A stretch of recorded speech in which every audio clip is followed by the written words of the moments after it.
Train धक्का जनकर मृत्यु। केन्दुझर जिला जोड़ा ब्लॉक बामेबारी थाना पलसा ग्राम पंचायत उंचवाली रेलधारण ट्रेन धक्का जन व्यक्ति मृत्यु घटी जनापड़ी।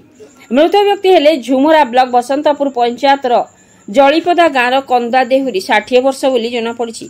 खबर नेबारु जनापड़ी जे मानसिक विकृति बा कंदा देहुरी तांको भौणी घर जोड़ा ब्लॉक बलदा पंचायत बलदा गाँ को जाइथिबा बेले सेठारे मात्र गोटे दिन रहिबा परे दीर्घ 7 दिन हेबा निखोज थिले। तेबे शनिवार पलसा पंचायत उच्चवाली ठारे थिबा रेल धारण धक्का होई तांकर मृत्यु घटिथिबा देखिबाकु मिलिछि।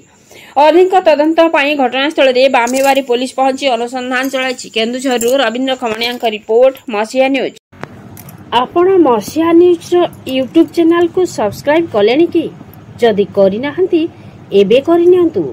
एहा सह मसिया न्यूज रो फेसबुक पेज को और ट्विटर को फॉलो करंतु। तासह मसिया न्यूज रो ऐप आसी गलानी। निज मोबाइल रो प्ले स्टोर रो डाउनलोड करनियंतु। जय जगन्नाथ।